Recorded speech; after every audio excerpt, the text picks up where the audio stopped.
Hi guys, welcome to another day of Joy Devotional. I hope you're blessed. You remember the wise men that came from the east. I'm going to read the Bible to you. The book of Matthew chapter 2 verse 10 talked about that. The Bible says when they saw the star, they rejoiced with exceeding great joy. I have been teaching you about the levels of joy. The first level, joy. The second level, great joy. The third level is exceeding great joy. And these wise men, they experienced the exceeding great joy. It says when they saw the star, they rejoiced with great joy. Now it would interest you that these guys traveled for 2 years. They saw the star that Jesus was born about 2 years before they got to Jerusalem. And then they kept following the star and kept following the star and kept following the star. And what happened was that when they got finally, to where Jesus was born, and that's Bethlehem of Judea, somehow they couldn't see the star again. They lost it and they were wondering what's happening. And they had to talk to the people in the town, in the city, and said, "Where is the King of the Jews that we've seen his stars? He's been born." And then, the people in the... And I think I should read all of this to you. Okay, it's going to display on the screen. Then they asked them, like, "What do you mean the King of the Jews?" Like, "Yeah, we saw his star, the King of the Jews." And then they took them to Herod, who was at that time the king. And then Herod was like, "The King of the Jews?" Like, "I'm the king. Why are you talking about the King of the Jews?" And the Bible says Herod kind of called them privately, like, "Okay, you know what? You guys came from the east." I'm like, "Yeah, we're travelers. We saw his stars. We knew it, that this is the king. We came to worship him."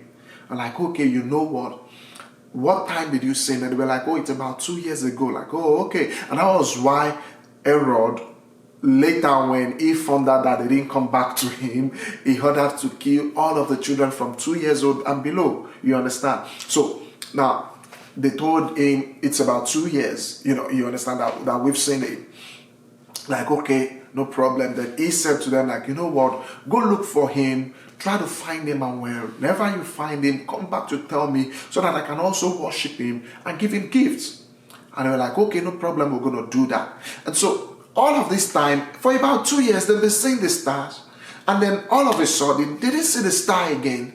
When they are getting close to their destination, they know that this is like the destination, this is the city, but then they lost the compass, they lost the star, they couldn't see it again, because if they saw it, they would know exactly where it was. You understand? Where it was, but somehow they couldn't, and they were forced to ask the people.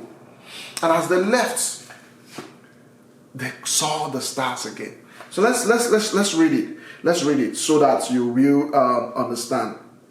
Matthew chapter 2 verse 9. When they had had a king, they departed, and lo, the star which they saw in the east went before them till it came and stood over where the young child was.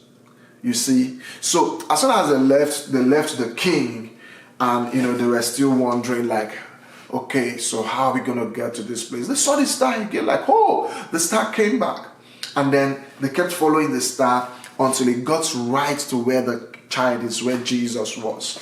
Now, isn't it interesting that they saw the star for 2 years and they kept tracing and following the star in their journey? You understand? They kept following in their journey.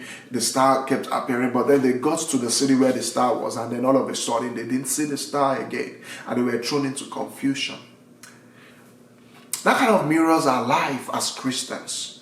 The Bible says, "As many as are led by the Spirit of God, with the sons of God." Now, you've been following God. You've been following the dictates of God. You've been following everything God says. "Be holy as I'm holy," stay righteous, do all of these things. And there could be some specific commandments that you've actually been following God. Like God says, "Do this," and you did it, or "Make that investment," and you made it. And you kept hearing the voice of God. But then, and it kept looking like it's going well, but all of a sudden everything goes crashing. The marriage that seemed like God said is going to be a great marriage, then all of a sudden there is chaos. Or the job that God says, "Oh, you know what, choose this job, it's going to be great," but all of a sudden you are experiencing chaos. That was what happened to the wise men. I think I'm going to stop today so I do not overshoot the time. I will continue from here tomorrow. God bless you. Bye-bye.